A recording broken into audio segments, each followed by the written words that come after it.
अस्सलाम वालेकुम दोस्तों, की हाल चाल है? मैं देख ठीक हो सो दोस्तों। अज आप जा रहे हैं गड्डी लैके मोटरवे ते जोड़ा मोटरवे नूं रोड जा रहा है शहर दे विचों निकल के। वो इस तरह का रोड सुंजा रोड है, साइडां ते पिंड हैं, पैलियां हैं ते रोड सिंगल है लेकिन थोड़ा जिहा खुला बनया होया, विच निशान लगा होया पट्टी का कि तुसी इधरले लाइन च रहना, खब्बी ते परू आना, उन्हें सज्जी च। दोस्तों ख्याल ही हो जो रोड ते करना है कि जदों ही हो जो रोड आ जाए तो एक तो पैलियां होवन साइडां ते जिस तरह हैं तो साइडां दे नाल रोड दे कार होवन या टारियां बनिया हुई होवन, तो ख्याल किया करो कि इहो जो रोड ते स्पीड स्लो रखी करो कि कोई भी जानवर अचानक अगे गड्डी दे आ जाता तो फिर हुंदा की है, गड्डियां दे बंपर टुट जाते हैं। इस तरह चुरस्ते आ जाते हैं, इन्हां चुरस्तियां दा ख्याल किया करो। तो किहड़े जानवर अचानक अगे आउंदा है वो काफ़ी नुकसान करता है। डबल क्रॉसिंग होंदी तो हुण तुसीं वेखना है कि अगे अपने मोटरसाइकिल है, उन्हें आप क्रॉस नहीं कर सकते क्योंकि अगों गड्डी आ गई। जदों गड्डी लंघ सी तो फिर आप इशारा लाया होया, फिर आप क्रॉस करना है। क्रॉस करके जदों अपन क्रॉस कर लेना है, खब्बी साइड का इशारा ला के तो फिर आदि लैन च आ जाना। तो इहो जी जगह तो बिल्कुल स्लो गड्डी लंघानी है, गड्डी ते कंट्रोल होना चाहिए पूरा, क्योंकि रोड तो बेहतरीन बनया होया है। तो बाकी साइडां ते तुसीं आप वेख लो कि गार हैं, बच्चा कोई अचानक रोड दे उत्तों क्रॉस करन लग पाउंदा है, बच्चे तो इलावा कोई सियाणा बंदा भी रोड क्रॉस करन लग पाउंदा। तो इस तरह होंदा कि एक साइड लू वो वेखदा तो एक लू वेखदा ही नहीं, तो दूसरी साइड लू अगर वो ना वेखे तो गड्डी स्पीड च होवे तो बहुत वड्डा नुकसान होंदा है। तो इस वास्ते ख्याल इहो जो रोड ते खास ख्याल रखना है गड्डी चलावन लग्गियां। तो हुण आपां जा रहे हैं टूल प्लाजे ले, मोटरवे दा टूल प्लाजा अगे आउणा 3-4 मिनटां बाद। तो तुसीं हुण इत्थे जजमेंट ये करना है कि रोड दी रूटीन वेखनी होंदी कि रोड किस तरह का है, स्पीड के काबिल है नहीं है। अक्सर रोड इस तरह के होंदे, सुंजे रोड होंदे तो ड्राइवर की करते स्पीड मरा लेंदे। स्पीड मराया इत्थे बड़े नुकसान होंदे, इस रोड ते बड़े बड़े नुकसान होए। सिर्फ वजह ही होई होंदी कि साइडां तो कोई ना कोई जानवर निकल आउंदा है, कोई ना कोई निकल आउंदा साइड तो रोड क्रॉस करन लग पाउंदा, तां करके इत्थे नुकसान हो जाते हैं, बहुत नुकसान होए। तो इस तरह के रोड ते खास ख्याल रखना है कि गड्डी दी ओवर स्पीड नहीं मारनी। ओवर स्पीड मारिया नुकसान करना कोई फ़ायदा नहीं, अपना भी अगले दी भी जान दा, आप दी भी जान दी हिफाजत कीती करो।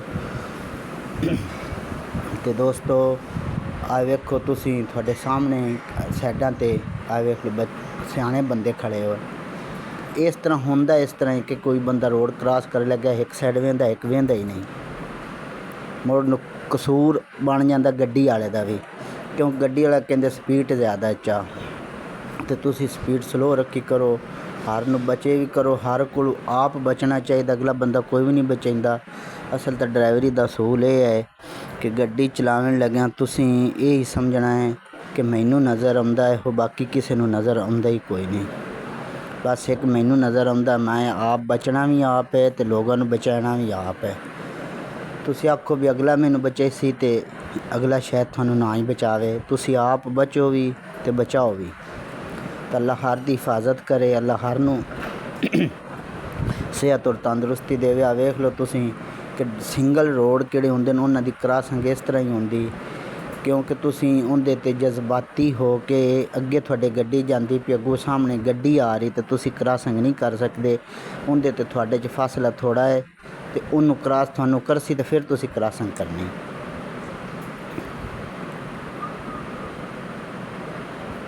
वेखो हुण अगे कार वाला पिछे आ क्रॉसिंग करन लगा, उन्हें वेख्या कोई गड्डी आ रही, उन्हें नहीं क्रॉसिंग की, क्योंकि रोड सिंगल है। इत्थे गड्डी चलावन दा, स्पीड मरावन दा, इत्थे स्पीड मरावन दा तेरा मकसद ही नहीं है कि इन्नी स्पीड मराओ गड्डी दी, स्पीड नाल चलाओ, नहीं।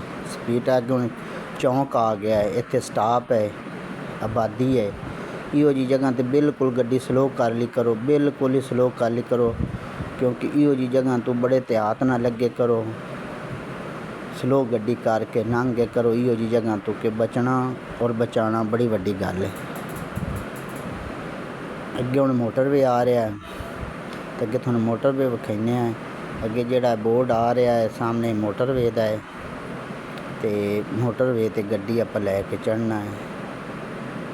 आ हुण अपने अगे गड्डी वाला जा रहा है, इन्हूं हरन पिछू मारे डिफर मारिया है, उन्हें वेले नाल दस्ती गड्डी साइड ते कर लई, साइड दे दी। अगे हुण रोड दे विच दीवार आ गई, उधर ट्रैफिक उधर ते इधर वाली इधर। अगे पुल आ रहा मोटरवे का, कि आप मोटरवे पुल क्रॉस करके ते सज्जी साइड ते आप चढ़ना है।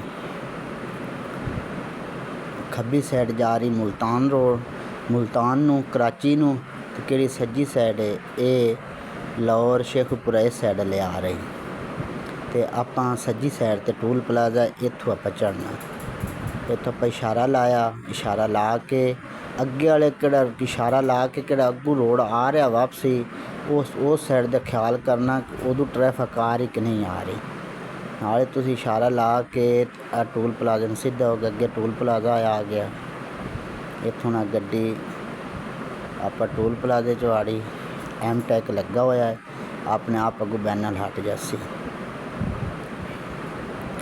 लै सीधा आप अगे वो वेख लो कि मोटरवे तो उन्हें निशान दिता सीट बेल्ट का, सीट बेल्ट थोड़ा लगा हुआ होना चाहिए। हुण आ अगे ने दस्सिया स्पीड थोड़ी 60 की स्पीड दे विच इत्थे तुसीं रख के चला सकते ने। इत्थे मोड़ है, थोड़े खब्बी पासे निशान लगे होना सब्बा जे ते ब्लैक जा तीर बनया होया है कि थोड़े सज्जे हथ मोड़ है। ये थोनों ये बोर्ड का ख्याल रखना कि दसदा पे सज्जे हथ मोड़ है। हुण अगे दसदा पे खब्बे हथ थोड़े मोड़ है, थोड़े सज्जे हथ ते वही बैनर जे खट्टे पीले जे आ गए कि थोड़े खब्बे हथ ते मोड़ है। इन्हां बोर्डां का खास ख्याल कीता करो। हुण अगे दस रहा है कि सिंगल रोड तो तुसी डबल रोड ते चढ़ रहे हैं मोटरवे ते।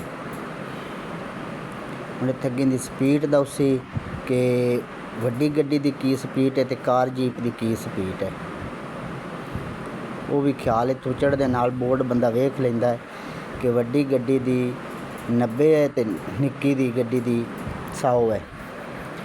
ये भी बोर्ड वेख के मुड़ गड्डी चढ़ाई करो। ओके, अल्लाह हाफिज़।